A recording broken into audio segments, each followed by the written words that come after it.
Well, thanks very much. I've come down from my ivory tower today with my protectionist hat on to talk to you a little bit about some of the problems we actually face at the other end. I think we all 100% agree that we want to get more users into treatment, but for those of you who aren't actually working at the delivery end of the treatment, I just wanted to outline some of the problems that we see from our end.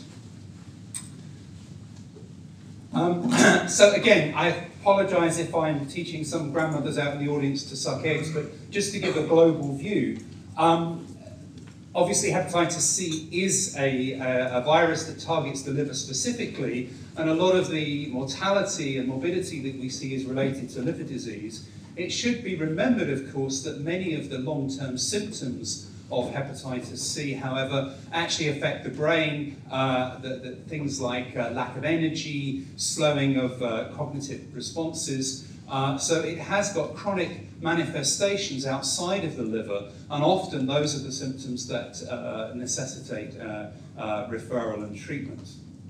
Hepatitis C is a slow disease. It takes 20 or 30 years from infection to the end stage to cirrhosis and all of the complications that occur from the cirrhosis. And in some patients whose immediate needs are really thought of in terms of days and weeks and months, to tell them that they have a condition that may or may not cause problems 20 or 30 years down the line is a little bit like trying to tell a government that investment now is going to save them money 20 years down the line. Really, everybody is thinking short-termist, and what we have to do is reevaluate that thought process.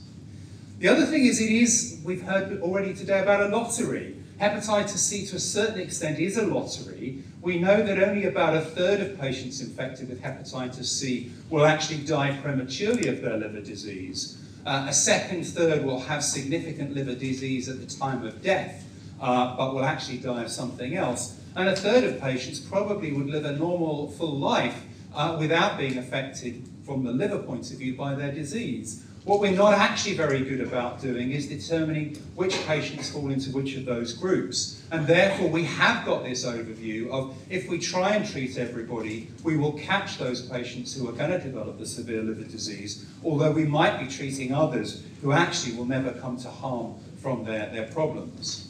And as I say, what the last problem that we face with this is that there are few or no symptoms. The very symptoms that patients have, I'm feeling tired all the time, I can't think straight, are actually very common symptoms amongst the general population with or without hepatitis C, and are probably actually far more common in those patients with substance misuse problems and or mental health issues.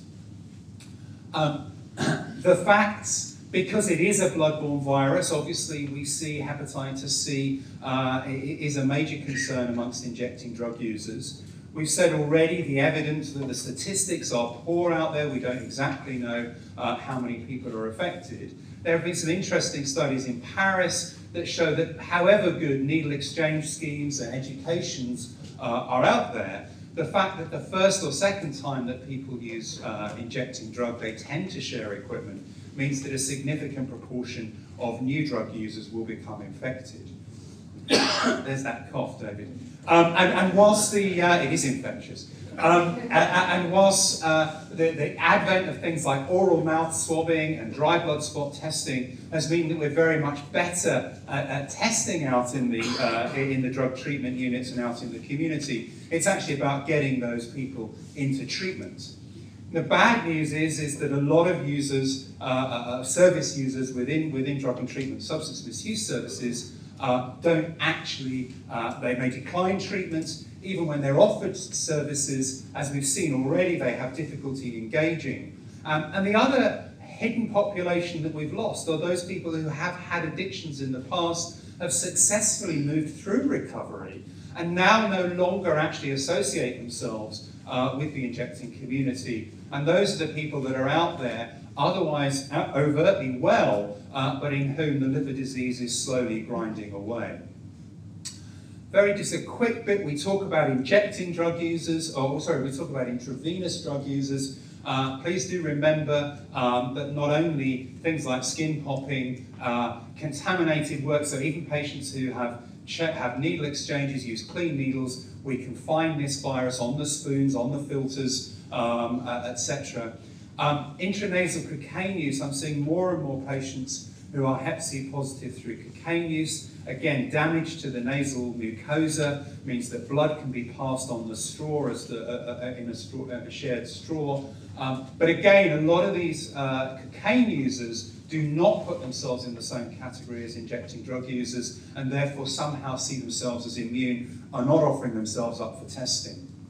And I'm actually seeing more patients now coming from gyms, people with anabolic steroids. We're going to hear about treatment within prisoners, and I won't dwell on this, except to say that there is a certain amount of ostrich behaviour still going on in prisons, that there isn't universal screening on entry to our prisons, that sharing of works is commonplace in prisons, and those prisoners who are identified as hep C positive tend to get a slightly reduced referral service.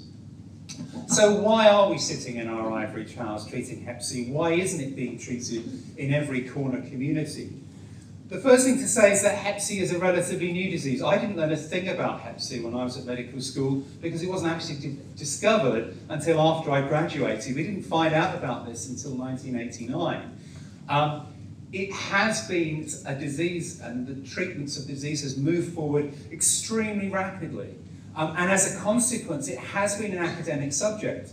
And the vast majority of hepatologists in the UK, and certainly within London, are academics. They work within the universities and they do some clinical service, but limited. I am one of very, very few NHS hepatologists within London, and that's the way it is going to stay for the foreseeable future. The other thing is that treatments have evolved dramatically. You can see here in the bar graphs that really, over the last 20 years, we've gone from curing about 4% of patients to overall now curing, and it is a cure, around about 70% of patients with the development of new treatments. But these new treatments are experimental for a long period of time, and so tend to be given in academic centres. What about the cost? Well, the treatment has been shown to be cost effective. We have NICE. NICE has shown that treatment of hepatitis C patients, both in the short term and the long term, is actually cost effective, and that the cost of these drugs is reimbursable by the host PCTs. I don't know if any of you, we'll come back to that in a moment. The treatment, again, most of you will be aware of this, but just to reiterate, consists at the moment, standard of care, is a once-weekly self-administered injection of pegylated interferon, together with twice-daily oral tablets of ribavirin. This is the NICE-approved standard of care. However, this treatment is not like giving somebody antibiotics for a cold. This treatment is going to last for 6 to 12 months and has significant side effects. If we look at PEG interferon first of all, the vast majority of patients are going to get significant side effects on interferon, to the point where if we see a patient without side effects, we really have to question their compliance and adherence. A large number of these patients are going to get depression and mood changes. Now again, we've already talked in substance misuse, there is a high level of mental health issues. Depression, both diagnosed and undiagnosed, is very high in drug users. But if you then add on interferon, their depression may worsen. And the greatest number of mortality from the drug treatment is in suicide. So we see a significant increase in suicide and parasuicide in patients taking interferon. The other thing is mood changes. Now again, if you're in a family environment and you have mood swings, yep, you know, your partner puts up with it, the kids know to go and hide because mum's on her interferon. But if you're living cheek by jowl in a hostel with a large number of other people with mental health issues, and you suddenly fly off the handle because of an interferon effect, the results can be pretty severe.